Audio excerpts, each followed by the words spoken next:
Hello बच्चों, welcome to Vedantu. मैं master teacher chemistry. आज हम देखने वाले हैं केमिस्ट्री का एक बहुत ही important topic, that is thermodynamics. तो बच्चों, फिजिकल केमिस्ट्री का ये एक बहुत इंपॉर्टेंट टॉपिक है जो फिजिक्स में भी आपको बहुत हेल्प करता है। तो हम क्या ट्राई करेंगे अभी कि 10 to 15 मिनट्स में कुछ ऐसे पोर्शन कवर करें इस चैप्टर के कि आपके फंडामेंटल्स क्लियर हो जाए। तो चलिए स्टार्ट करते हैं थर्मोडायनेमिक्स। तो देखिए बच्चों, थर्मोडायनेमिक्स में पहले तो वर्ड का मतलब हम समझ लेते हैं। थर्मो मींस हीट और डायनेमिक्स मींस फ्लो। तो हीट फ्लो को कहते हैं थर्मोडायनेमिक्स। हीट क्यों फ्लो होता है, हीट क्या है? तो heat is a form of energy.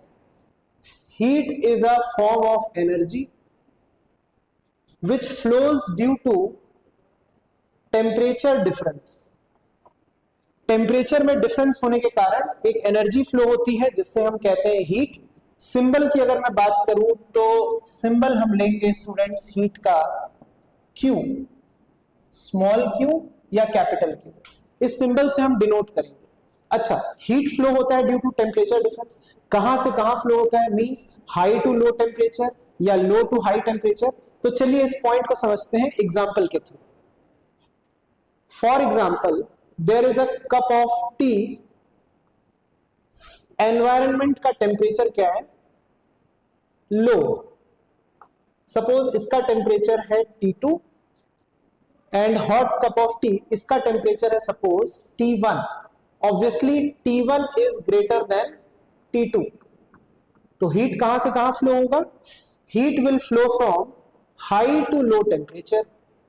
मतलब कप ऑफ टी से एनवायरनमेंट की तरफ फ्लो होने लगेगा हीट, और धीरे धीरे करके क्या होगा, जो चाय की कप है वो ठंडी हो जाएगी। ये देखिए, इस हीट फ्लो को हम कहते हैं थर्मोडायनेमिक्स। तो अब आप एक बात बताइए, अगर यहां पे टेम्परेचर में डिफरेंस नहीं होता, T1 और T2 सेम होता, तो क्या हीट फ्लो होता? कभी नहीं। Heat is only flowing due to temperature difference because T1 is not equal to T2। कौन बड़ा है यहां पे? T1 is greater than T2। तो heat naturally flows from high temperature to low temperature. चलिए इस पॉइंट को यहां पे हम ऐड कर देते हैं, high temperature to low temperature. लेकिन मैं आपको यहां पे एक बात बता दूं कि ये नेचुरल फ्लो होता है। नेचुरली मतलब अपने आप कभी भी हीट फ्लो होगा तो हमेशा हाई से लो टेम्परेचर ही फ्लो होगा, जैसा कि एग्जांपल यहाँ पे कप ऑफ टी का अभी अभी हमने देखा है। क्या इसके ऑपोजिट हो सकता है हीट फ्लो, कि लो टेम्परेचर से हाई टेम्परेचर? सोचिए, क्या ऑपोजिट हो सकता है? Yes, there is a possibility कि हीट फ्लो ऑपोजिट भी हो सकता है डायरेक्शन में, that is from low temperature to high temperature. उसका क्या एग्जांपल हो सकता है? थोड़ा सोचिए आप। उसका example day to day life में हम यूज करते हैं स्टूडेंट्स। क्या है? Refrigerator. Refrigerator is the best example जहां पे हम शो कर सकते हैं कि हीट फ्लो लो से हाई टेम्परेचर में होता है।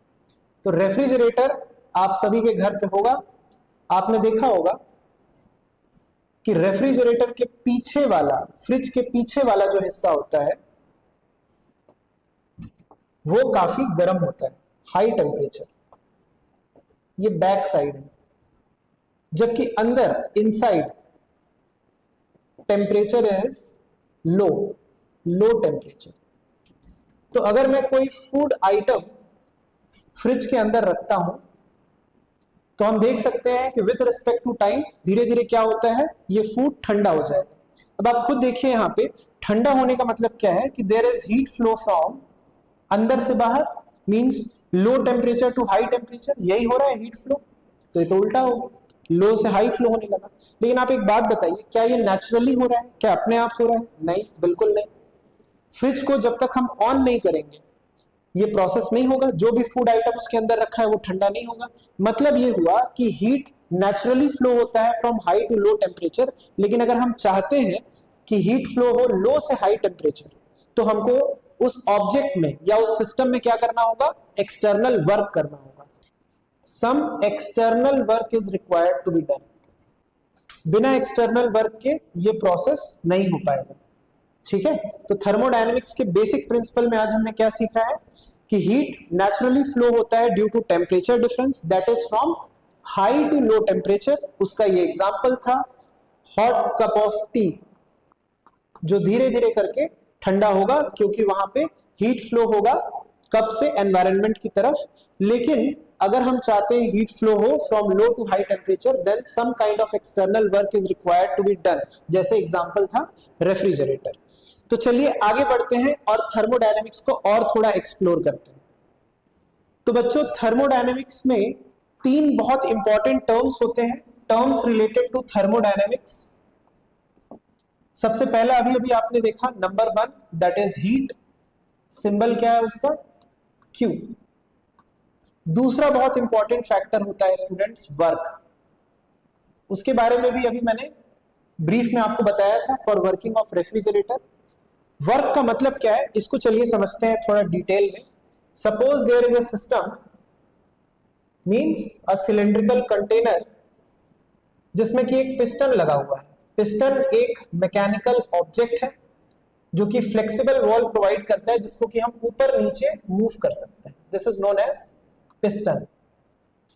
सपोज इस सिस्टम के अंदर गैस फिल्ड है, some kind of gas is filled inside the system, और पिस्टन क्या है, मूवेबल है।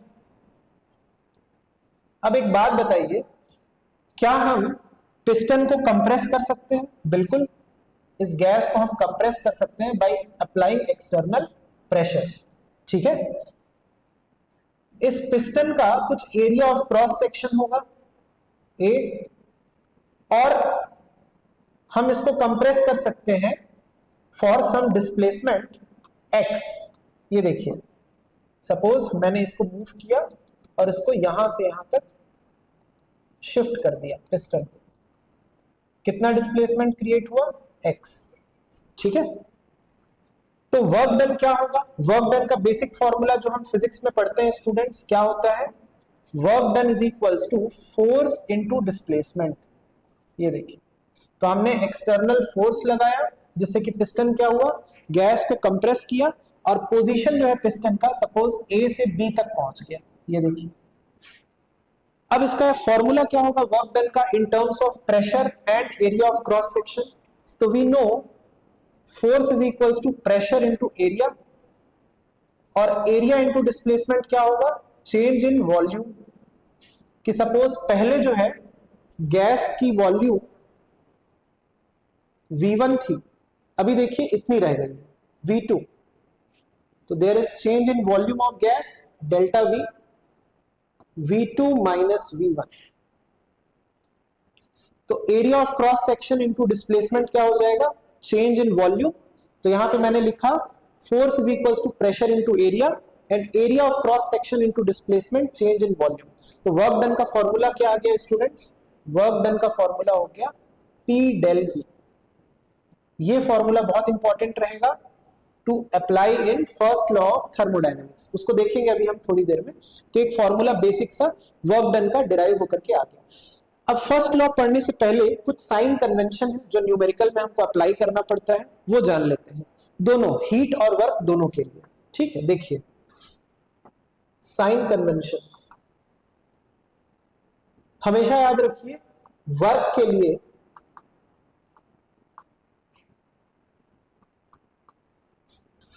हम पॉजिटिव साइन यूज करेंगे if work is done, if work is done on the system, और नेगेटिव साइन यूज करेंगे if work is done by the system. ठीक है, positive sign for work done on the system and negative sign if work is done by the system. तो ये sign convention हो गया work done का for numerical. Similarly heat के लिए sign convention क्या है ये देख लेते हैं। तो स्टूडेंट्स हीट के लिए साइन कन्वेंशन है positive sign if heat is given to the system, और negative sign if heat is released by the system. So positive sign if heat is given to the system and negative sign if heat is released by the system. ठीक, तो ये sign convention आपको याद रखना होगा, क्योंकि अभी थोड़ी देर में हम वर्क डन और हीट दोनों को कंबाइन करने वाले हैं to study first law of thermodynamics. It is very important and the fundamental concept of this chapter thermodynamics. उससे पहले SI यूनिट क्या होगा ये भी डिस्कस कर लेते हैं, क्योंकि numerical is incomplete without the substitution of SI unit of heat and work done. So SI unit of heat और work दोनों सेम होता है, that is जूल.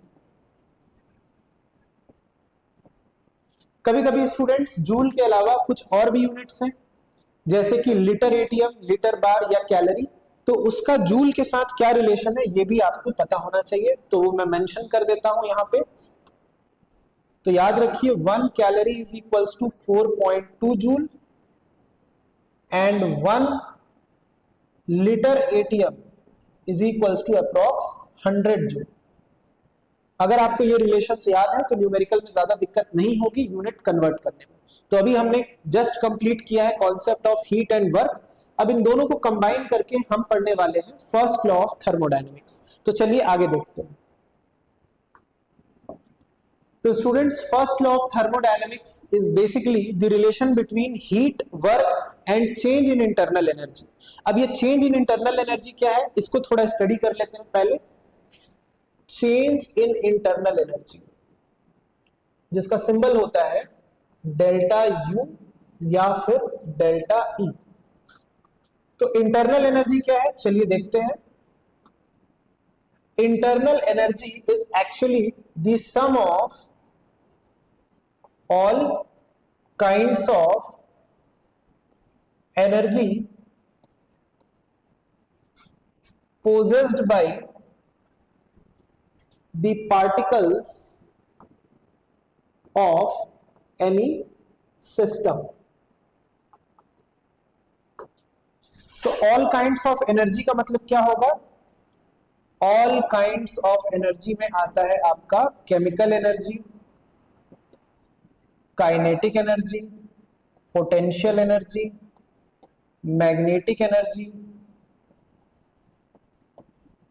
ये सारे एनर्जीज का जो कॉम्बिनेशन है इसको हम एक साथ कलेक्टिवली क्या बोल सकते हैं?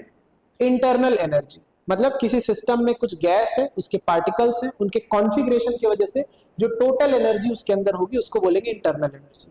अब हम रिलेट करने वाले हैं चेंज इन इंटरनल एनर्जी को विथ वर्क एंड हीट. तो बहुत सिंपल सा एग्जांपल मैं आपको देता हूं यहाँ पे कि suppose there is a system जिसमें एक मूवेबल पिस्टन भी लगा हुआ है. तो ऑब्वियसली इसमें क्या कर सकते हैं हम? वर्क कर सकते हैं, either by compressing the piston और by releasing the gas. Work can be done. Simple. इस सिस्टम के अंदर क्या है? Gas is filled. Gas is filled in the system. Work can be done क्योंकि पिस्टन है यहां पे. और अगर मैं इस सिस्टम में हीट प्रोवाइड करूं, ये देखिए हीट इज अप्लाइड, तो क्या होगा? तो हीट अप्लाई करने से क्या होगा कि पार्टिकल्स के बीच का जो कॉन्फ़िगरेशन है, मींस डिस्टेंस है, या उनकी जो वेलोसिटी है वो चेंज हो जाएगी. मतलब कि पार्टिकल्स की kinetic energy, potential energy and chemical energy अगर है वो सारी चीजें चेंज होने लगेंगी जब मैं हीट अप्लाई करूंगा. तो सिमिलरली अगर मैं वर्क करता हूं सिस्टम पे, या पिस्टन को मैं एक्सपैंड करूं या कंप्रेस करूं, तो वर्क डन से भी क्या होगा? कॉन्फ़िगरेशन पार्टिकल्स का जो है वो चेंज होगा. तो इससे क्या समझ में आ रहा है हमको कि जो भी इंटरनल एनर्जी होगी इस गैस की वो वर्क और हीट दोनों पे डिपेंडेंट है. तो या तो मैं वर्क करूं तो भी उसका कॉन्फ़िगरेशन चेंज होगा, हीट अप्लाई करने से भी चेंज होगा, या दोनों अगर मैं एक साथ कर दूं कि वर्क भी कर दिए और हीट भी अप्लाई कर दिए तो भी इंटरनल एनर्जी क्या होगी? गैस की चेंज हो जाएगी. तो बस यही है फर्स्ट लॉ ऑफ थर्मोडायनेमिक्स कि internal energy of a system depends on internal energy, या change in internal energy of system depends on two factors, that is heat and work done. ठीक है. तो फर्स्ट लॉ ऑफ थर्मोडायनेमिक्स का basically equation हुआ delta U internal energy of system can be changed by application of heat and work done. तो this is the equation for first law of thermodynamics. ध्यान रहे कि जब भी इस फॉर्मूले को हम अप्लाई करेंगे न्यूमेरिकल में, साइन कन्वेंशन के साथ करना है। If heat is released by the system तो Q को लेना है negative, otherwise positive. If work is done on the system तो W को लेना है पॉजिटिव, अदरवाइज नेगेटिव। जैसा साइन कन्वेंशन मैंने आपको बताया, एग्जैक्टली उसी ऑर्डर में हम अप्लाई करेंगे इस फॉर्मूले को, और बिल्कुल कोई भी numerical related to first law of thermodynamics है आपसे बनेगा। It is very important question, it is very important topic, हर एग्जाम में आता है, चाहे वो जेई हो या नीट। तो एक्सपेक्टेड है कि ये बेसिक कॉन्सेप्ट थर्मोडायनेमिक्स का समझने के बाद फर्स्ट लॉ ऑफ थर्मोडायनेमिक्स के क्वेश्चंस आप बना पाएंगे बहुत अच्छे से। तो एक्सपेक्टेड है आज का लेक्चर आपको बहुत इंटरेस्टिंग लगा हो, बहुत फंडामेंटल था लेकिन very important. Thank you so much.